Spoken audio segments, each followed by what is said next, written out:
Good morning, everyone. Today, in the second webinar for teams being mentored in Ventura 2016, we have with us Jessie Paul, Managing Director of Paul Writer, a marketing advisory firm she founded in early 2010 that works with clients in the B2B, services, and technology space to create optimal marketing plans. She is also one of the independent directors on the board of directors at SQS India BFSI Limited. Previously, as Chief Marketing Officer of Wipro's IT business and as Global Brand Manager at Infosys, she has been recognized for her contribution towards putting the Indian IT industry on the global map. With over 15 years in services marketing, including a stint at Ogilvy and Mather Advertising, Jessie Ma'am is considered an expert in brand globalization and has been named one of the most influential businesswomen in the Indian IT industry. In 2009, she authored No Money Marketing, a book on frugal marketing techniques, which became Tata McGraw Hill's fastest selling marketing professional book. An avid blogger on marketing, she is a computer science engineer from NIT Trichy and has an MBA from IIM Calcutta. Good morning, ma'am, and welcome to the webinar. Good morning. Thanks for having me here. To begin with the questions, ma'am, our first one would be what should be the number one marketing priority for a new startup and why? Right. So the new startup, an ideal world, right? I would go with trying to get the maximum mind share possible. Then I would try to convert that mind share into market share, and then see, how we can move to profits. But to do mind share first, we need some funding because obviously, if I'm building awareness, then my focus is actually reaching out to people, which means spending some money. And I can't really sell necessarily at this point in time. So unless I'm funded, I usually do not have the luxury for this. But that's the ideal way. First, you build mindshare, everybody should have heard of you. Second, you should be able to buy yourself some market share. And only after you have established market share would you think of looking at profits. So, how does one go about building this mindshare, ma'am, considering that the team has gotten some funding? So mindshare can be done. So it depends. If you're a B2C company, that is, you need to reach out to consumers, then you would look at mass media. So mass media in India and even in the US continues to still be, newspapers and TV and radio and so on. But increasingly, if your audience is either B2B or let's say youth, or those who possess a smartphone. So you are, let's say, targeting a slightly upper class of audience, whether in India or abroad. You would probably look at digital as being a cheaper means to reach mindshare. Um, and so for example, instead of TV advertising, you may look at, say, YouTube or Netflix or any of those kind of options to advertise with, and that gets you mindshare. The other part is you could also look at referrals, which work really well for mindshare. So you look at virality, that also goes really well. To give you an example, in from today's world, for example, in Uber, hardly advertises, but they go a lot on referrals. So if one person uses it, they make sure at least another 10 people hear of it. So there are, techniques like that also that you could use for mindshare. You could try to build buzz. So if you do something interesting, then again you would get a lot of conversations on social media, which will allow people to hear of you. So the best approach is if you can look beyond just putting out ads into becoming a part of the conversation of your potential customers. And for that, you may still need to spend some money because the story will not feed itself. But it doesn't always have to be just plain and simple paid advertising. So a viral social media campaign is great. YouTube campaigns are great if you can go viral. Referral campaigns that are built in with some product benefit are also great. So, according to you, ma'am, are there any advantages of conventional marketing over digital marketing? Is digital marketing proving to be a threat for conventional marketing in some ways? There's no thing or threat. It's just another channel. But So, conventional marketing, if you were to say, let's say, print media or TV or radio, the fact is they still have far wider user base in India and even overseas than the digital media does. So, if you are in a hurry, if you want to reach a number of people really fast, traditional channels are the best way to do it.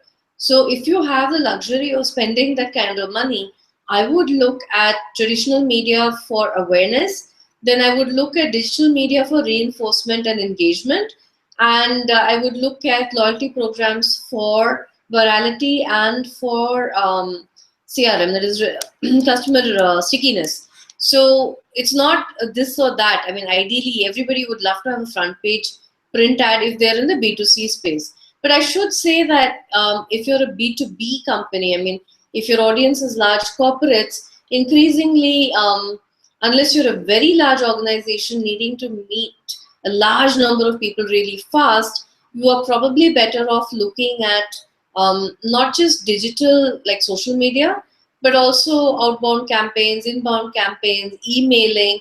Those would probably get you the benefits without that kind of spend. And typically, if you're a startup, and if you're a startup in the tech space today, chances are you don't have a lot of funding for the advertising part of it. So you should actually look at digital, but not just social, as your means for outreach. In terms of advantages, one thing is that when you're on social media, you're very open to the world. So anything that you do, it becomes visible to all your users, clients, everyone. And it's a very engagement oriented media, so you can't use social media unless you are social. So many companies fail because they think that, you know, if they post something on Facebook, then that is going to see results. But actually, nobody comes to like it. Nobody engages with that post. So that is the challenge that they all face because, people don't necessarily want to interact with your product the way you think they should. And that's where traditional media is great because you're literally buying eyeballs. You don't have to work as hard on it.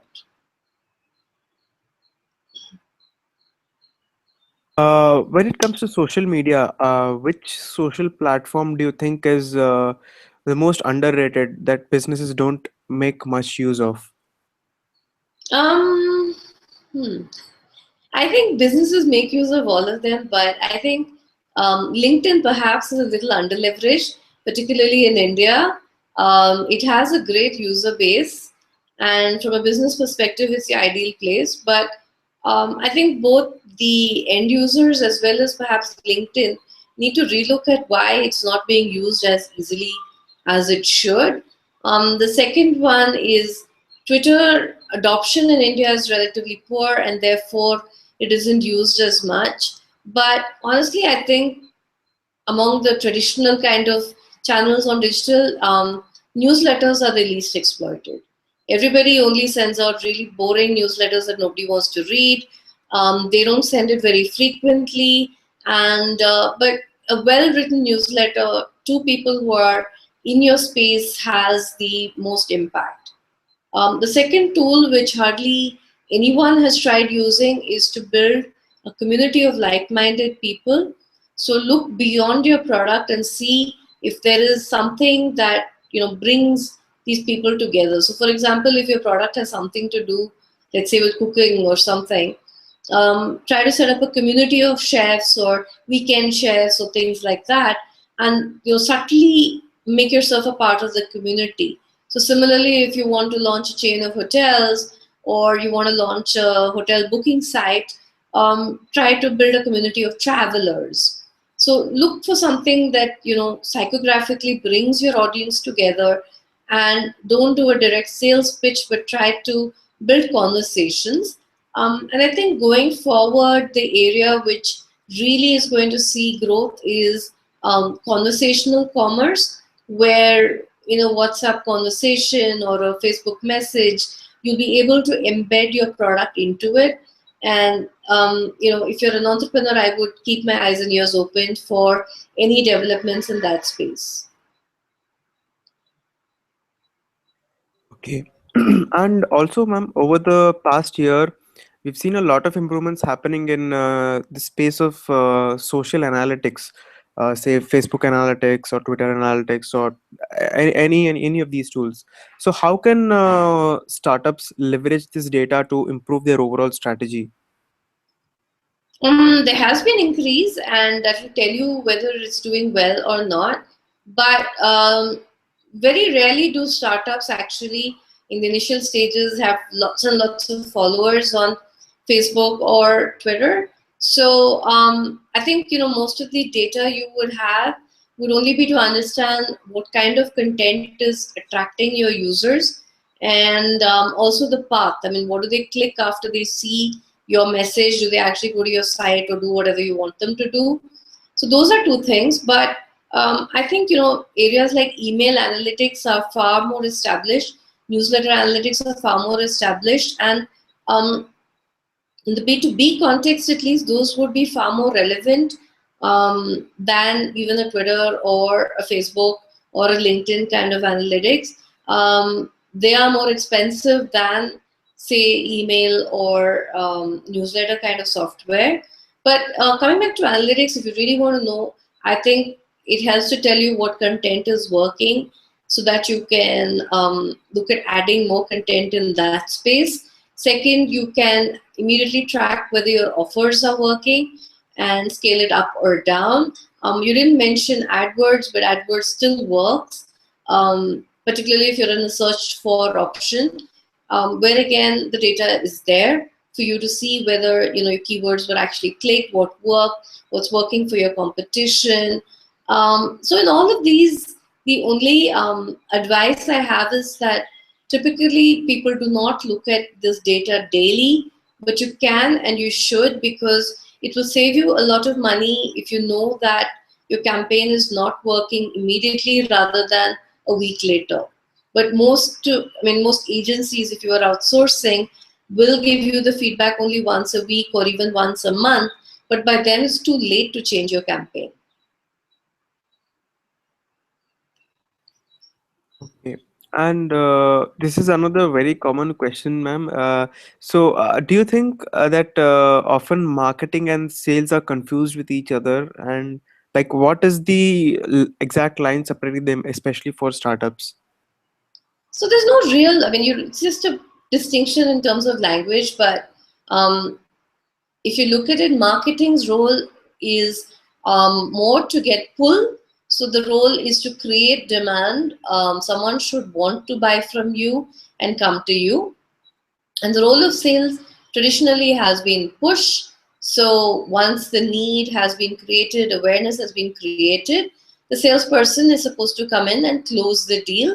But all of that has changed quite dramatically now because depending on how complex the product is, often the customer wants to talk directly to the developer itself or the product manager or whoever knows the most about it.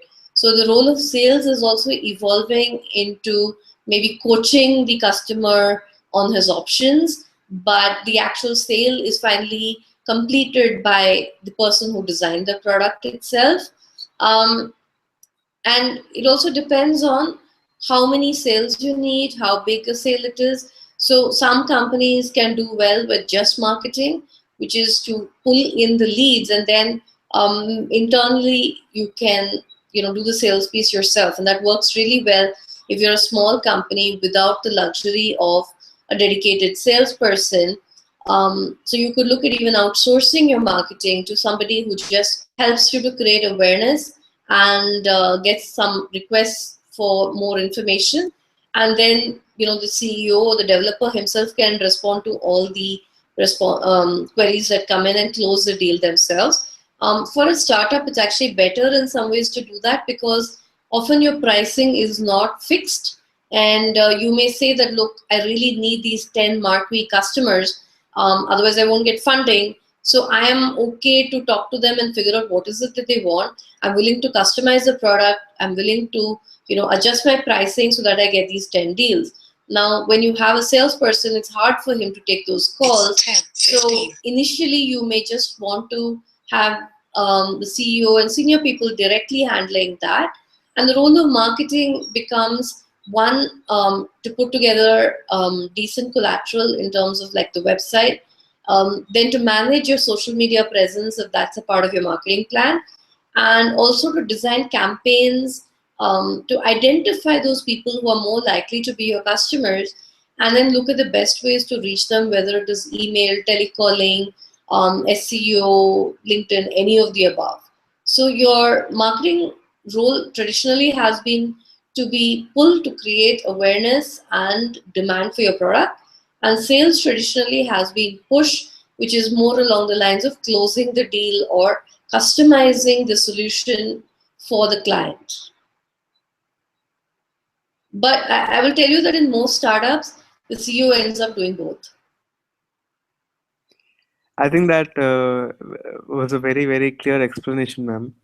And so, according to you, what are the major mistakes that are usually committed by startups today in using and leveraging digital marketing? So I wouldn't say digital marketing, I think it's marketing in general. I think there is some misunderstanding that the more you spend on marketing, the better it is. But it all depends on your priorities. But often advertising does not necessarily work for you. And your first few sales, which are very crucial, more so if you're doing a B2B kind of a product, will come regardless of your marketing. Your first few sales will come because you have a relationship with somebody there.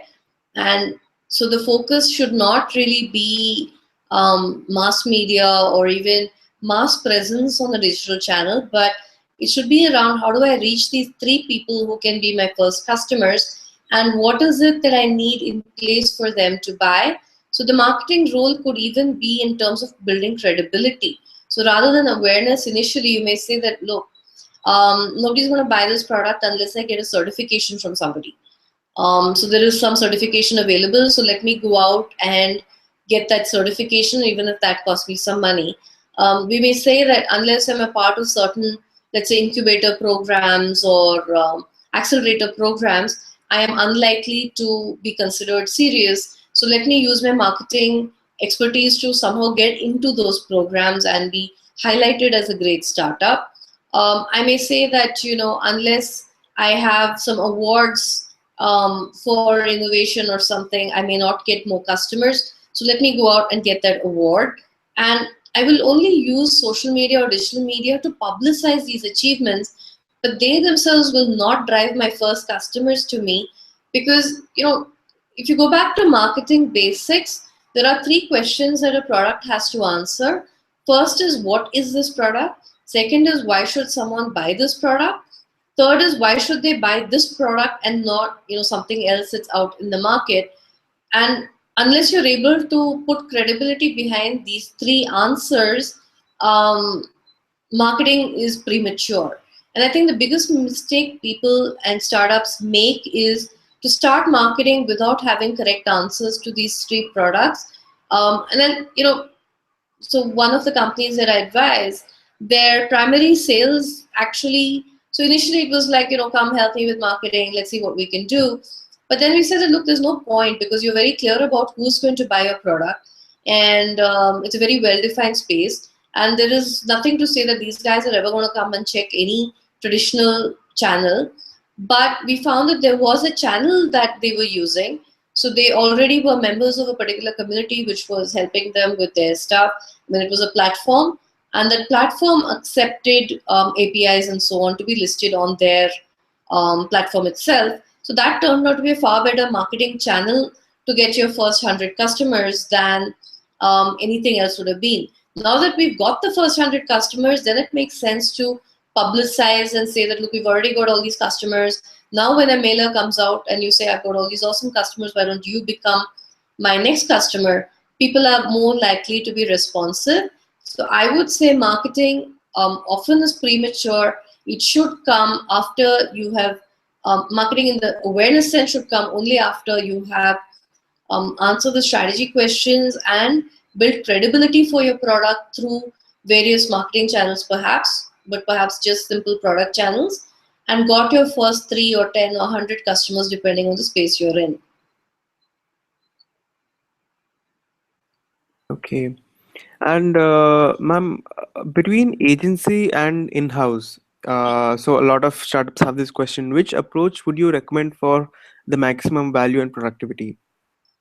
It entirely depends on your ability to afford great in-house.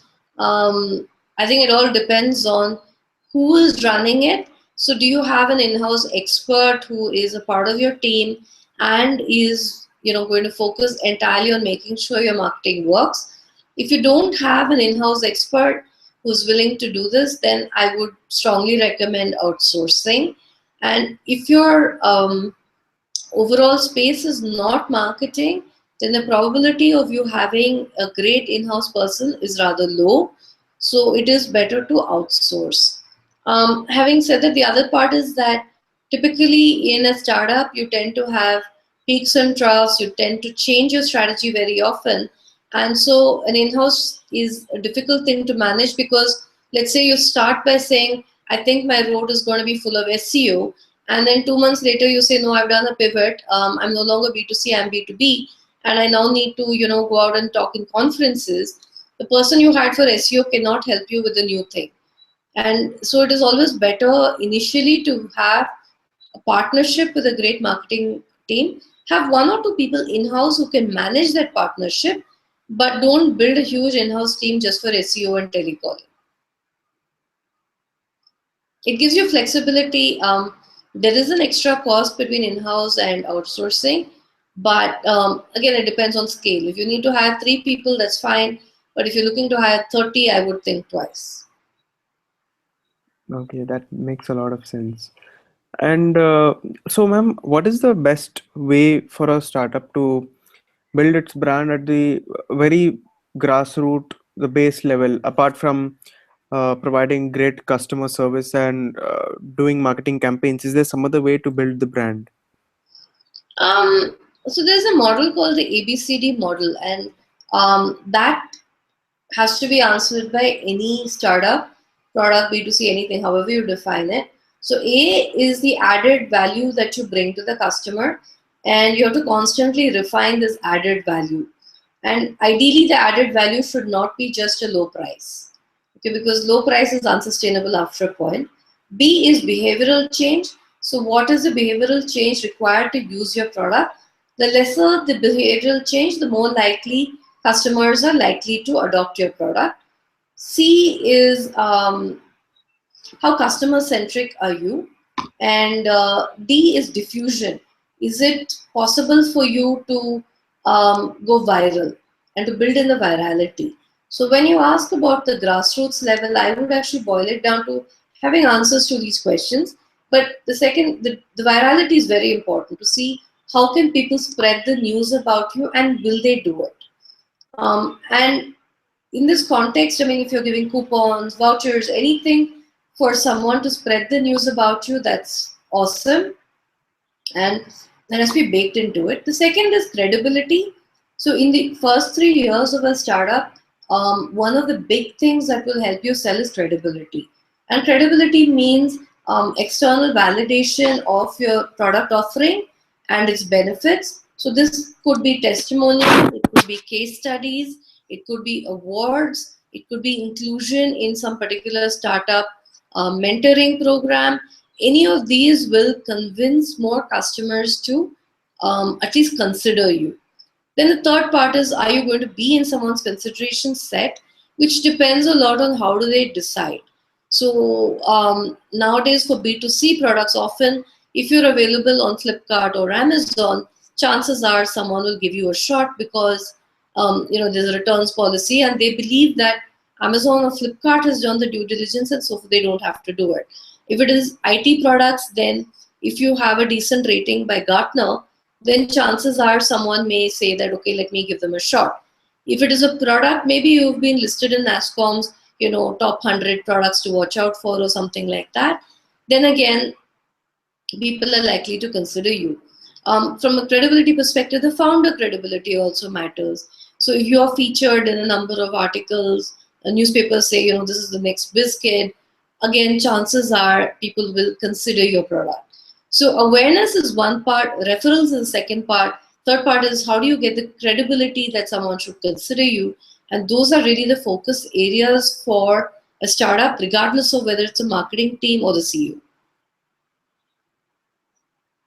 So, and since you all are still, in the student phase, credibility, I would say, starts right now. So if you can build a resume right now as a founder, paper presentation, patents, being included in some startup program, all of those things you can start working on right now, so that when you are ready to launch, you actually already have credibility in place.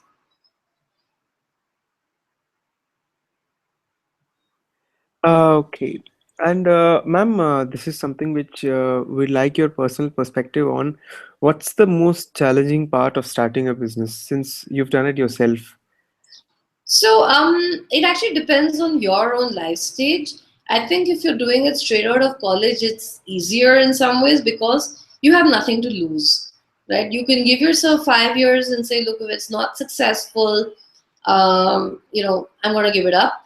But essentially, what you're foregoing is only the safety and the reliable salary that you might get if you did a corporate job. When you do it later, it depends when you do it. So if in your 30s, when you haven't quite been like established financial security, but have possibly taken on liabilities like paying for a house, a car, a family, etc., it is the hardest actually to do a startup, because then you're really worried about meeting, these payments and so on. So my advice is either you do it straight before 30, or you wait till your 40s when you are likely to be more financially settled, and you'd have paid off your mortgage, and so on and so forth. It's easier to do it then. So either you should have nothing to lose, or you should have financial security. The third route, which not everyone consciously considers, is that if you're fortunate enough to have a spouse who makes good money, then that will certainly give you some flexibility to do a startup. So consider that, when you consider marriage as well. And ma'am, have you seen a change in the environment for particularly women entrepreneurs from the time you started till now? Um, so women entrepreneurs, or even a male entrepreneur for that matter, what matters to you more is your own personal ecosystem. Most new age startups are not selling to um, the mass India, right? You're mostly a B2B startup, or you're selling to a middle class audience. And there, whether you're a man or a woman doesn't really matter to them. You're not out in the villages trying to sell something. You're pretty insulated from that part of it. But what matters more is your own family circle, friend circle. How supportive are they? And this is regardless of gender, because over the last 20 years, the attitude towards business has changed. If I had said startup when I graduated from REC, I don't think I'd have got any support at all, because then it was like, oh my God, business. And this was nothing to do with being a male or a man or a woman. It was like, oh my God, business is, doomed. From 2000 onwards, I think we have seen a shift, and saying, business can also be respectable. And I think when I say family circle, I think that, one successful entrepreneur, or even someone who's surviving as an entrepreneur in the family, gives courage to many more to try. And also the larger family, like your parents, are more likely to support you if you say, oh, but look, so and so started his business and is doing okay. So whether it's male or female doesn't matter as much as having a role model within the family who is successful. Because, sorry, in India, I think your family has to give you the support first. And what's the final advice that you would give to the aspiring entrepreneurs, ma'am? I'm sorry? So, what's the final advice that you would give for the aspiring entrepreneurs in our audience, ma'am? I think you should have a cutoff by which time you have to be successful. That cutoff can be 3 years, 5 years. And I think you should also say that from personal perspective, if I'm not able to make this kind of money, I'm not going to continue with this business. Um, but within the time frame of 3 years, I mean, don't expect to make money in the first 3 years and say that I have cushions to survive for that long. Um, I think many Indian startups fail because the founders do not have the staying power beyond a year. And to expect to be successful within a year is very, very rare. So you have to have a backup plan saying that funding or no funding, I can survive for at least 3 years. And second part is don't worry about changing your business. It doesn't matter. Particularly if you're a startup coming out of college, people don't mind if you change your business. So don't fall in love with your business. And the third one is pick your partners very carefully. And you may find that it is easier to do it on your own than to do it with the wrong partners. Many startups that I'm familiar with break up because the partners finally don't see eye to eye. And this also means that if you say that we're going to survive for 3 years without funding, um, the partners should also have the same wherewithal. Okay, it shouldn't be that one partner says, "Oh, but I'm getting married, so now I need money," and suddenly the whole stakes change for them. So you have to be clear in your head if your partners, you're in it together and you're in it for at least 3 years, and don't choose partners because they're your friends. That doesn't really work. They have to bring something to the table beyond friendship. So, but Thank my you. advice is, by the way, it's a great time to be an entrepreneur. So, and you guys have nothing to lose, so go forth and do it. Thank you very much for that, ma'am. I'm sure the last 30 minutes have been very insightful for the audience. Thank you for your time, and we hope to see great successes in the audience that have been viewing this webinar. Thank you. Thank you.